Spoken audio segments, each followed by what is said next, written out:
Welcome to the Reinvent the Box podcast. For those who know the future isn't something we wait for, it's something we create.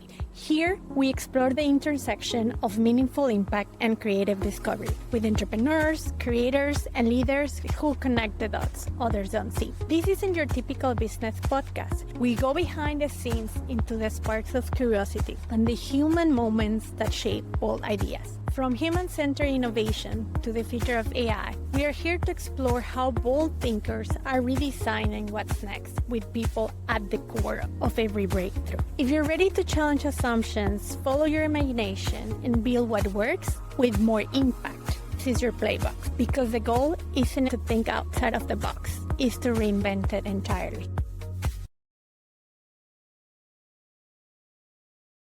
Hi, welcome to the podcast of Reinvent the Box. Today we have Diana, founder of Friends of Figma here in San Diego and works for Indeed in the design world. So I want to ask you, Diana, first to start this conversation, what design means to you? Thank you for inviting me to your podcast. What is my definition of design goes beyond visual and centered around humans, how we solve their needs, not for users, but for humans in general. So yeah, I define design as a solution for human needs. When in your story decided that design was something that you wanted to do as a career? The first answer is I fell in love with design in high school. I was really good at art classes and computer science. We have these classes with basic computer science.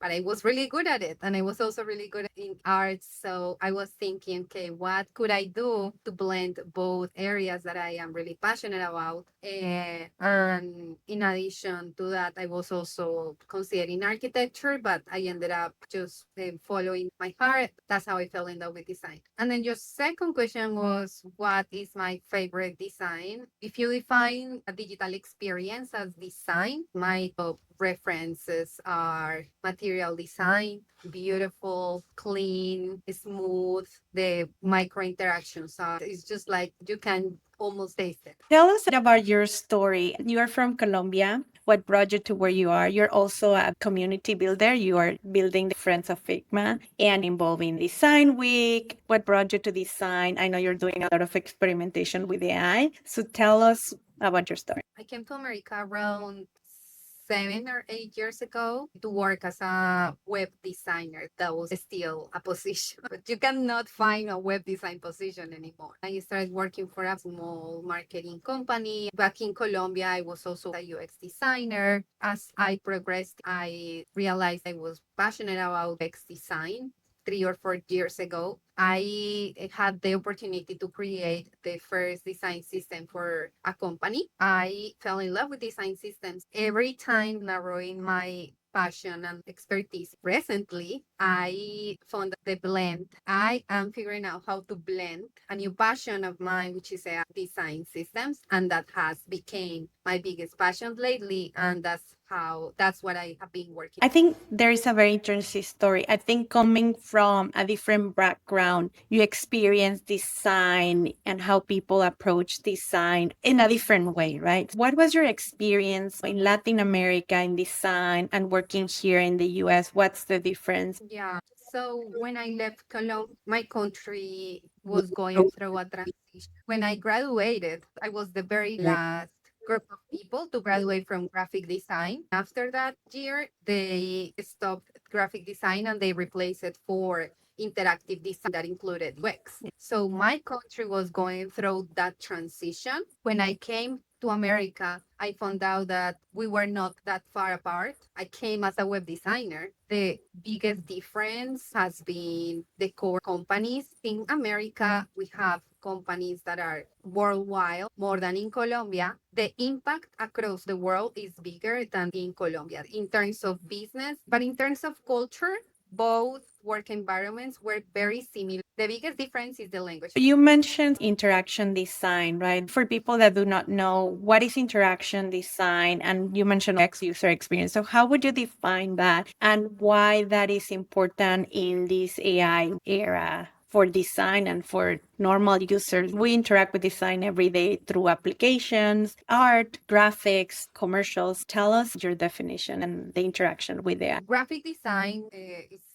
is where is my degree. It's very different to interaction design. And I actually have 2 degrees, graphic design and audio media production. Audio media production taught me about front end, about motion graphics, video edition. Graphic design taught me about composition, theory, gestalt, laws, strategic thinking.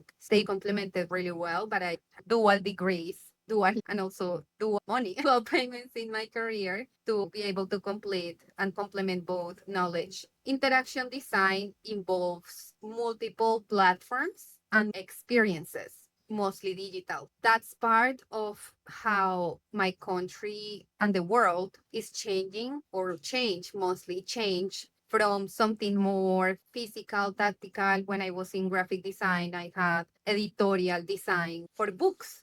I designed books in school. You don't see that anymore in graphic design or interactive design degrees. So, of course, that is preparing us for the era of AI, because AI is touching all the aspects that are digital. And this is just another transition. Just as the transition from physical to digital, now we are transitioning from manual to automated with AI in digital areas. Yeah, you share interesting insights and work that you're doing in terms of how you're using AI in your workflows. And one reason that you did was how, you're using AI, for example, Claude for in Cursor, and is connecting with ChatGPT, and between those things, between both of them, having conversations like you and me. Thank you for helping with it, which was interesting. Tell us more about how you have seen AI affecting the workflows, and how would that shape design as we know it right now. My experience, the specific scenario you shared, I spoke about AI communicating, happened because I'm working on a project using Cursor as my code agent and Claude as my AI assistant. Using Cursor, you can select between different AI assistants, and I am working with Claude because so far it has been, for me, the most effective. Sometimes Claude falls short and can hallucinate, so I'm adding an extra layer of intelligence with OpenAI that I have to connect with API key. We are building a system powered with OpenAI. The system works and being powered with the AI as well. So the reason why I'm saying that they connect with each other is because sometimes I ask questions and I need the most honest answer. And you probably have seen that AI sometimes doesn't give the most honest answer. So I often repeat, I want your most honest answer. As an additional way to know if the AI is not hallucinating, I ask Claude to connect with OpenAI through the API key that we have set up in the system. They both give me their opinions. So it's a really good way for me to analyze. The interesting thing about this is that sometimes Claude replies saying, this is what OpenAI replied, but I disagree. That to me is fascinating because Claude is being critical to what OpenAI is replying, and it's providing an answer for me, but it's telling me, hey, OpenAI said this, but I disagree because of this, and this. It's fascinating. When we had an achievement recently, I told Claude to tell OpenAI, thank you for helping me putting together that script. It was very successful. Claude replied saying, the story is funny. Wrote a letter to OpenAI. I have some pictures. I can share them. Send it to OpenAI. And I created this letter with emojis. And this is crazy. So OpenAI replied a super thoughtful answer, super thoughtful reply. And I read that. It was amazing. Those interactions are blowing my mind because I cannot wrap my head around the fact that we are living in a world where I can see two AIs communicating because I trigger them. But in the future, what's going to happen? What's going to happen when there is not a human triggering those actions, but an agent? And then you are even farther just looking how the agents are managing the AIs and the tools. The world we are living in is fascinating. Yeah, one of the things things about this podcast is reinventing the box, right? Like innovating. So that approach is unique. Tell us about your thought process of doing that. I mean, most people think of, I'm going to use AI, I'm going to ask questions, but you put this to AI to communicate synthetic conversations or, like AI conversations. So how did that came to your mind and what people learn from that experience while leveraging AI in their workflow? Mhm. Well, I have came to a realization that all the AIs have their own personality. It's hard to like even explain how each of guys work because it's like you need to experience interaction with that AI to understand its ways better. All I have learned has been because I am someone that learns by doing. One of the ideas that I had was, okay, let's have this AI communicating for complex tasks where I know that I'm gonna ask something complicated or I'm gonna request complex action that involves multiple steps. I tell Claude to consult with OpenAI to come up with an strategic plan that is scalable for the future and things like that. And part of that is the AI is extremely powerful, but it's as powerful as how much you or the way that you communicate with them, how you request to them. So if you provide clear guidance, it's going to provide accurate output.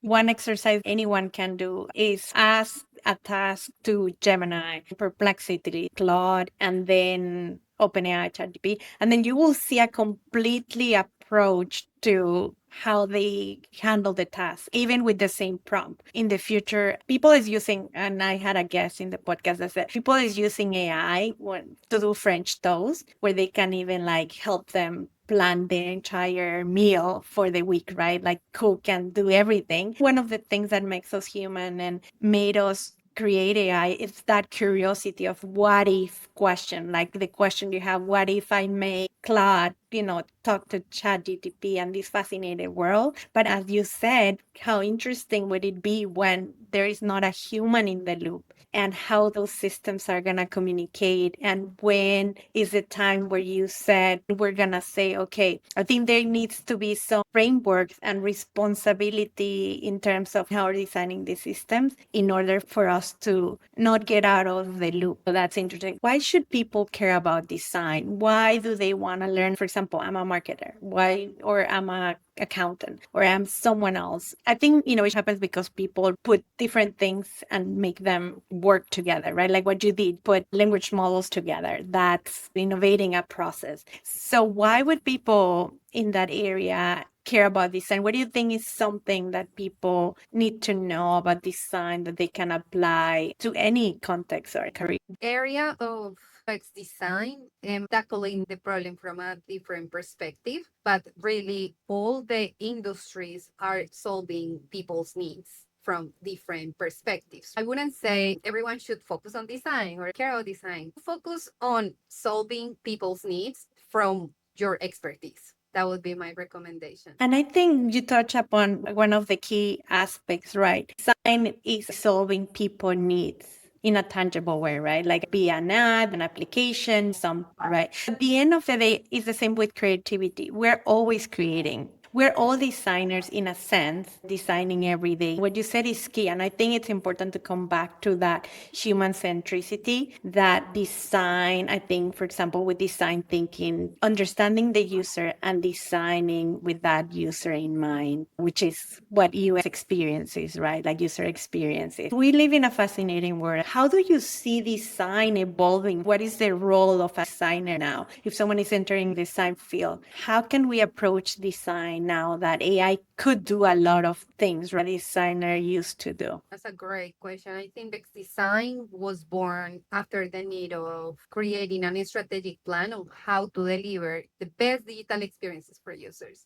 We got lost because we needed the tool, the artifact on how to make that happen. We got distracted. We sketched, Figma. Suddenly, everything started going around these design tools with emerging technologies like AI, what's happening at least that I can totally see in the future taking over those mechanical tasks of designing so the designers can go back to where they should have being all the time, strategic thinking, analysis. And I think that is where the creativity really blooms more than doing the actual designs on Figma. Of course, designing on Figma requires certain level of creativity, but you can't be an agent to do that. You can brainstorm with an AI assistant to make something happen on Figma or on code directly or something like that. This new era and this AI immersion that we are getting into more and more is an opportunity for us to go back to where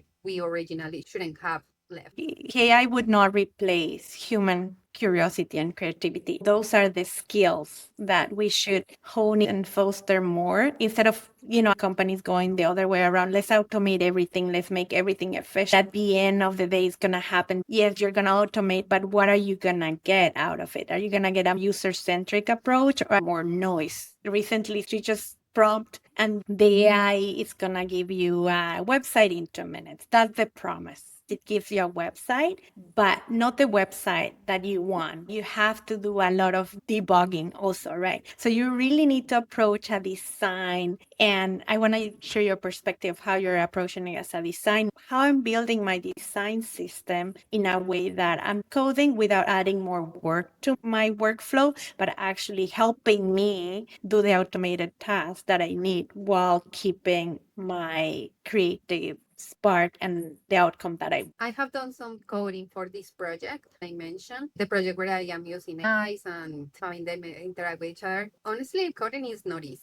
I can achieve amazing things. I am in disbelief all the things that I am able to achieve with vibe coding, but I'm also in disbelief of how much dirt and garbage code I get on top of what I really need. And it's really hard for me to clean it up because I am not a developer and I don't want to break anything. Because of that, I have to start fresh, more mindful about what I am asking I to build in code. The one I am using that of course has this tendency of please you at any cost. So it would create hard-coded code in your scripts that create contamination. That is just one of the examples. So my daily thought after I use all those tools during throughout the day is, wow, the developers have the world in their hands. They have superpowers. I think you amplify the promise is there, the hype is there, but the deliverables are not. You don't need to know coding. Yes, but no. It's good. We have these conversations and demystify. People think AI is the magic, it's gonna solve all problems. And, we might don't need even designers anymore or coders anymore. And I think a human-centric approach to technology is great. I'm sure it's gonna get to a point where it's better. I'm not a fan of this big hype. I have experienced the exact same with vibe coding. One of the things I wanted to ask you about in terms of community, and you are a part of organizer of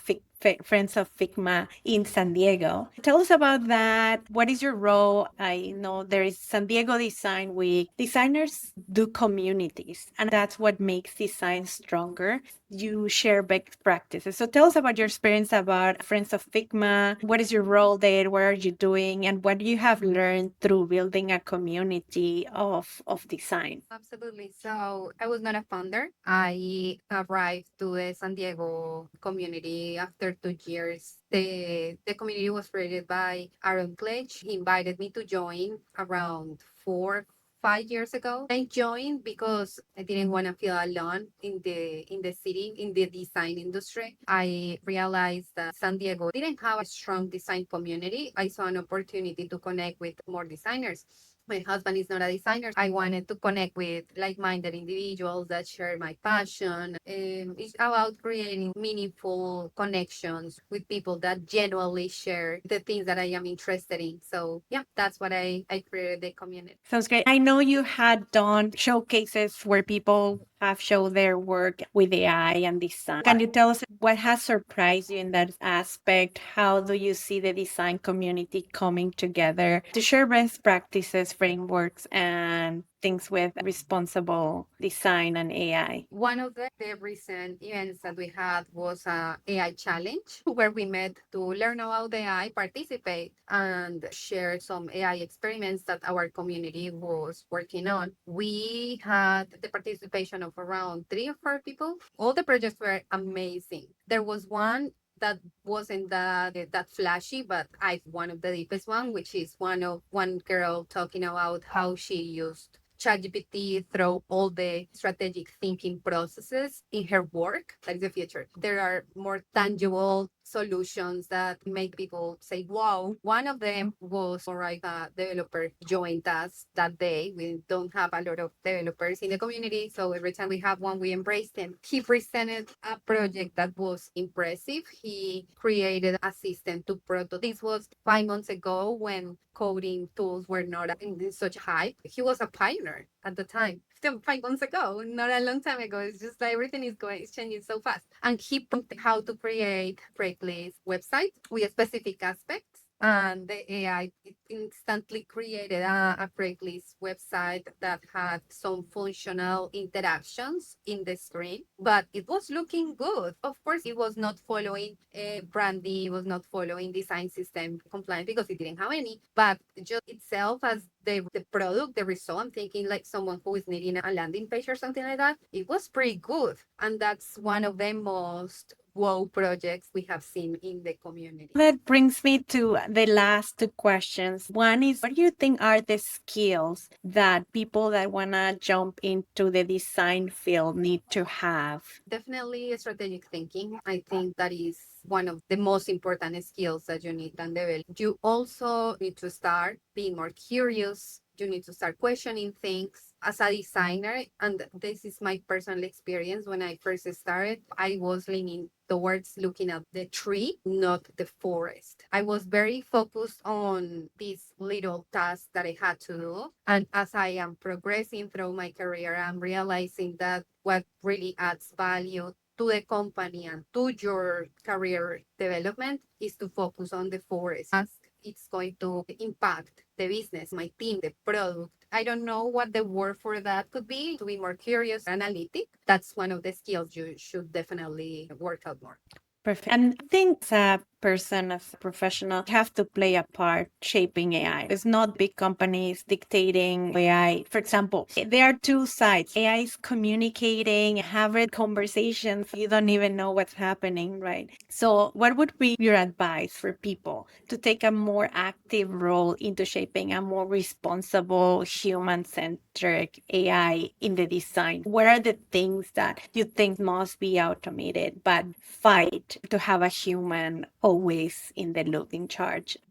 Revisiting my previous question, being analytic and intentional. A lot of times you feel like AI is going to make your task, but a lot of times the AI hallucinates and it generates things that you definitely don't want. So I would say the human in the loop is a mandatory aspect that we cannot leave behind. We have to start including human in the loop for every process that we do, especially if we are going to go through the handoff or the production phase. So analytical, intentional, and human in the loops are three things that you have to take into consideration. Perfect. And I think as a marketer as well, just this human-centric US, for example, as a marketer, I have so much user experience just on in a website, how people is interacting. So I think designers have a key function of having this human-centric approach to things, how are designing things, because that touch upon everything. So what you said, it's pretty important, analytic, curious, and human-centered. So the last question, because this podcast is reinventing the box, right? If you would have to reinvent the role of design, what would you keep? What would you reinvent? And what would you toss away? I would keep the pre-production processes of researching, creating reports, interviewing the user. That gives you context on what you are truly doing. What I would toss away, the fact that you get stuck in one tool trying to achieve something, and for X reason the tool doesn't let you do that. So that becomes your challenge, your priority. So you get stuck in there mentally and physically as well, just getting to make the tool work on specific actions or outputs. We are focusing too much on the tools instead of the skills. What would I reinvent? What would you reinvent? I would start preparing for the AI era that is closer than we think. We should start considering AI as one of our users and how we are going to cater its needs. So far, we are thinking about humans and how to solve their needs, But if the AI is going to help us solve those people's needs, the AI needs to understand what we are doing, to do that, our knowledge in a format that the AI can understand. That would be my advice. Perfect. One of the things that came to mind when you were giving the example of AIs communicating, human psychology is AI psychology. It's interesting how every AI has its personality. I love that takeaway, understanding how every AI works and how we're incorporating into our workflows as a user. It's interesting. It's a new element into the design work for sure. Well, thank you so much, Diana, for your time. It was very interesting. I'll put links for people to connect with you. Thank you so much. We'll see each other soon. Thank you for having me. Thanks for tuning into this episode of Reinvent the Box. If something sparked your curiosity today, follow it. That spark, it's where innovation begins, where bold ideas meet real-world impact. We don't think outside of the box. We reinvent it. With creativity, strategy, and human-centered innovation, you just don't launch ideas. You build what works. That's the heart of the Innovationist Playbox and the unboxing journey. Until next time, keep reinventing.